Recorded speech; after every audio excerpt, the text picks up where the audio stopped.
I took a couple of weeks off to refresh and recharge, and I went on a family holiday to the south of France. We stayed in a lovely gîte and visited lots of lovely little towns, and the house actually had its own dog called Baloo. It had a lovely swimming pool that I spent many a morning or evening at while enjoying the beautiful view of the house behind. The house had lovely gardens, which I really, really enjoyed, although it was weird to be in a garden and not to be working in it, to be honest. And it also had a very beautiful meadow that actually got cut by the farmer when I was there. The man who was letting the house to us had a very interesting arrangement with one of the local farmers. In return for the hay that he had in the fields, he gave that to the farmer, and he got a pig in return, a 250 kilogram pig. And in order to get the pig butchered, he worked for the butcher picking grapes from his vineyard. So I thought that was a very interesting setup. We went to visit a spinning mill museum. The mill is no longer in use. It went out of use in the 90s, but it had all the big machinery left, including a circular knitting machine. I'm not sure if it's for socks or something else, but if any of you know what it is, you can let me know in the comments. I visited the market in Sarlat, which was our closest town, as we were cooking a birthday meal for my father-in-law. So I picked up these beautiful beef tomatoes. These tomatoes are interesting because other tomatoes last a lot longer. These typically have to be used on the day you pick them. And the whole time I was here, I kept thinking about the food. There's so much food produced here. It's such an abundant country. So many different varieties of so many different things. Here in Northern Ireland, whenever you go to buy food, it's often just one type of tomato, one type of, well, I say that, but the only thing with it we have a lot of varieties of is potato. So it was nice to have a lot of choice for a change, and it's something that I would like to cultivate in my own garden a little bit more. Here is the birthday dinner. We went to visit a chateau one morning. It had these amazing old beams and it was decorated as it would have been, I think. And it had these amazing tapestries on the wall that were woven, I think with naturally dyed fibres. I'm not 100% sure. You can see here where it's been repaired. I can't remember the date of when the castle was built, but it was absolutely stunning. I managed to sneak off a couple of times to knit in the town with an ice cold Perrier, and one day I even stumbled across a lovely little knitting shop in Swiak, which is, we cycled there actually, and it had naturally dyed fibre.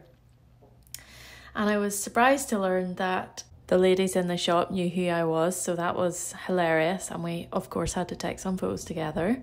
So this is a little tour of the shop.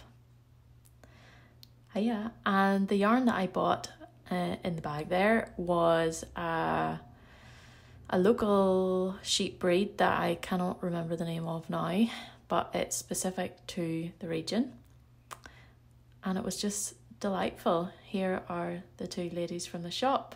Sarlat town centre was really beautiful, very historic, lots of old buildings, old churches, tiny streets, and it had a really nice vibe about it. There was this guy playing a cello. He was really amazing, so I'm just going to let you listen to the music here and soak up some vibes.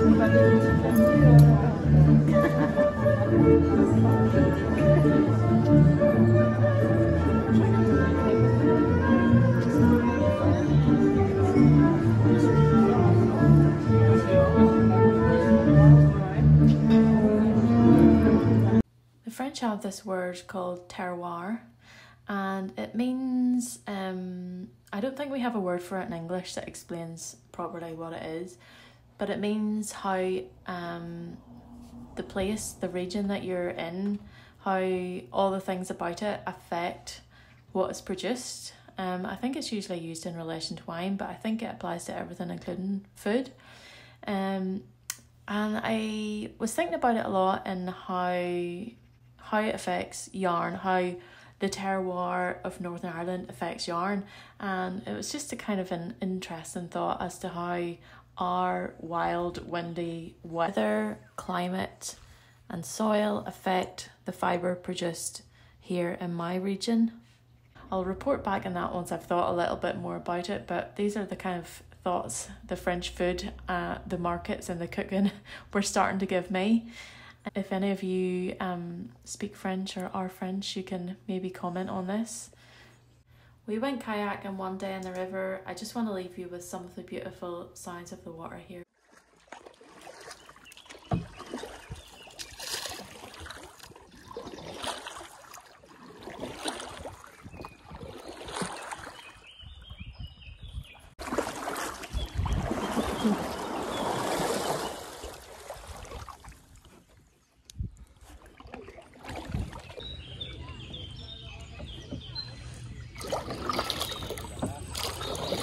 That's so nice, isn't it?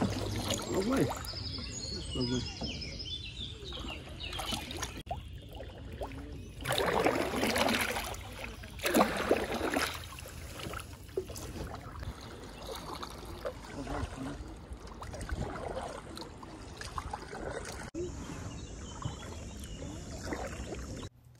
We stopped off at a little town while we were kayaking and had our lunch there, which was so nice. It was kind of built into a hill and it was a really cool place. Can't remember the name now. I'm terrible for names. This is another little village we went to on a different day, and I loved looking at the roofs. They were so lovely. And this was how you got up to the village. I took a good chunk of time out every evening to knit, as we all us knitters like to do on holidays. Here I'm working on my Trasnu top by Albina McLaughlin. It's a kind of a crossover strappy vest top in a finger and weight yarn. This yarn I'm using is my own hearth sock in the colourway Sprout. And I made really good progress on it, so much so that I actually ran out of yarn. I didn't bring enough, so I had to stop about halfway through the holiday. Silly me.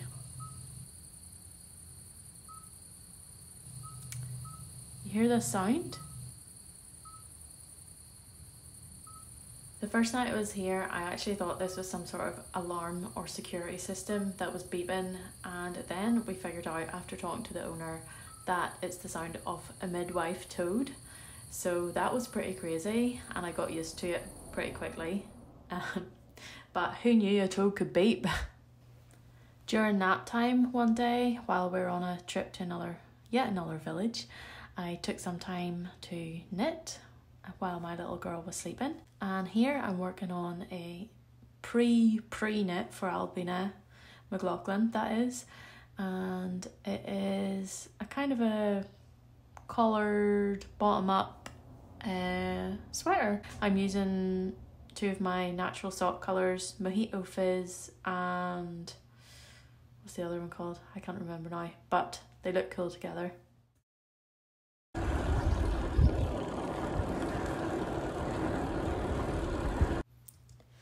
We went on a family cycle one day along a cycle route to a little village, another little village. And we cycled past all these fields of sunflowers, which was so beautiful. They were just all starting to come out. And my little girl was sitting on the back of my husband's bike. And eventually we made it to the bakery. My mother and father-in-law were also with us. They were cycling too. And another thing, of course, I love about France is the bread and the pastries. And there were so many good pastries and different types of bread. Pain au chocolat, or chocolatier, I think they called it around here, was so good. And then, of course, there's a hill that comes out of nowhere. I made it to the top first, and of course you have to record everyone else coming up the hill just to see how wrecked they are. Everyone did very well. I think we cycled about 30-ish miles this day, and the weather was perfect, not too hot, so it was really nice. There's a few gravel paths and a bit of grass up the middle of a few of the roads, so not maybe ideal, but the scenery was amazing, so I didn't mind. I'm on a lovely cycle here. Well, lovely, there's been a lot of gravel paths and I'm on a road bike, so maybe not ideal, but nice temperature and yeah, quite a nice day. Hope you enjoyed the vlog so far. It's going to be almost at its end point, and see you later.